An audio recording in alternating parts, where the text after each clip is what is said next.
অক্ষয় তৃতীয়ার দিন এটা উদ্বোধন হবে। এটা পুরোহিতরা, বিশেষ করে যারা ধর্মীয় প্রাণ মানুষ, তারা মিলে ডেটটা ঠিক করেছেন। অক্ষয় তৃতীয়ার দিন এটা উদ্বোধন হবে এবং এবারে প্রথম রথযাত্রা হবে। রথযাত্রায় একটা সোনার ঝাড়ু থাকে, আপনারা জানেন। ওপরটা চন্দন কাঠের থাকে, নিচেটা কিছু সোনার ডাস্ট মেশানো নানা রকম থাকে। ওইটা আমি আমার পার্সোনাল অ্যাকাউন্ট থেকে, আমার কন্ট্রিবিউশন থেকে আমি 5 লাখ টাকা দেব। কাজে ওটাও ইস্কন তৈরি করবে, কারণ যেহেতু ওরা করে। এবং এবার যে সোজা রথ হবে, প্রথমবার বলে আমাকে এখানে উপস্থিত থাকতে হবে। আমি প্রতিবার ইস্কনের রথটা উদ্বোধন করি। আমি এবার উল্টো রথে ওদের ওখানে যাব, দীঘায় ঘুরতে ঘুরতে। যে আমরা সমুদ্র সৈকত সরণিতে একটা জগন্নাথ মন্দির করব, তখন আমরা পুরীর জগন্নাথ মন্দিরের যে হাইট, সেই হাইট অনুযায়ী আমরা এটা করব বলে ঠিক করি। আমি নিজে জায়গাগুলো ভিজিট করি, আমার সাথে গভর্নমেন্টের সব অফিসাররাও ছিল।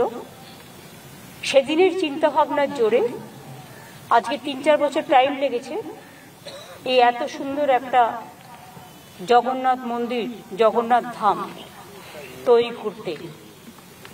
এবং পুরীর সাথে নিশ্চয়ই আমরা তুলনা করব না, কারণ ওদেরটা ওদের মতো, আমাদেরটা আমাদের মতো। ওদেরটা রাজারা করেছেন দীর্ঘদিন আগে, আমাদেরটা আমরা সরকারের পক্ষ থেকে করছি।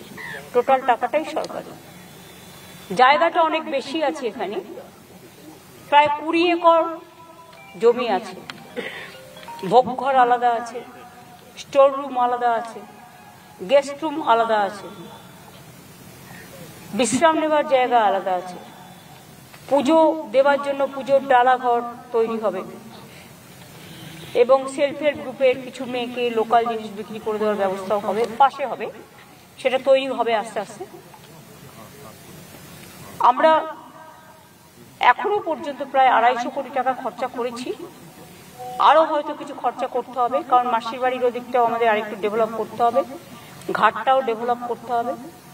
রথযাত্রা এবার থেকে শুরু হবে এখানে, এবং আমরা একটা ট্রাস্টি তৈরি করেছি চিফ সেক্রেটারির নেতৃত্বে।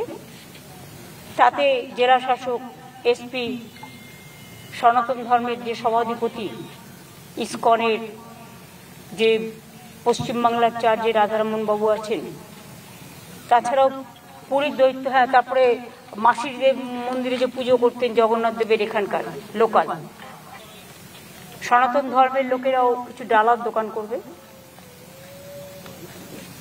প্লাস আরো হবে, পুরীতে যেমন খাজা পাওয়া যায়, এখানে বাংলার যে বিশিষ্টতা, গজা, ক্ষীরের গজা, গুজিয়া, কালীঘাটের প্যাড়ার মতো প্যাড়া,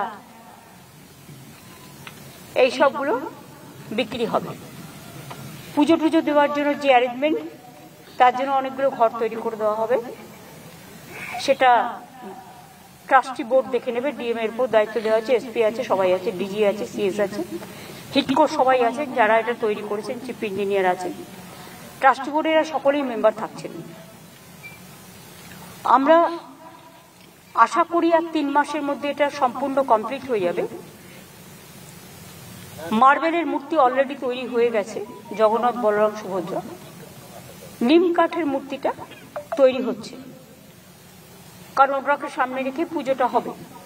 এছাড়াও একটা মা বিমলা, যেটা মা লক্ষ্মীর মন্দির, মা লক্ষ্মীর একটা আর এক পাশে রাধাকৃষ্ণ, এটা থাকবে। তাছাড়াও মেন গেট চৈতন্যদার আগে ঠিক হয়েছিল মাসির বাড়ির ওখানে করবে, সেটা আমি একটু পরিবর্তন করে ডিসিশন নিলাম। এই যে মেন দরজাটা ঢোকার মেন গেটটা জগন্নাথ ধামে, ওই মেন গেটের ওখানেই চৈতন্যদেবের এটা থাকবে, এবং ওই গেটটার নাম হয়ে যাবে চৈতন্যদ্বার জগন্নাথ ধাম। বাদবাকি এখানে স্বর্গদ্বার থেকে শুরু করে সব আছে, অনেকগুলো বিল্ডিং আছে, আপনারা দেখতেই পাচ্ছেন। জায়গার অফুরন্ত সদ্ব্যবহার হয়েছে। এমনকি পুরীতে যে ধ্বজা তোলা হয়, সেই ধ্বজা তোলার ব্যবস্থাও এখানে রাখা হয়েছে। এবং মিটিং চলাকালীন আমি রাজেশের সাথেও কথা বললাম, পুরীর যে ছোট দৈত্যপতি, তাকেও বললাম যে আপনি এসে দেখে যান, এবং যারা ধ্বজা তুলতে পারে তাদের একটা বংশানুক্রমে কিছু লোক আছে, তাদের থেকে যদি 2-3 জনকে আমাদের দেন ভালো হয়।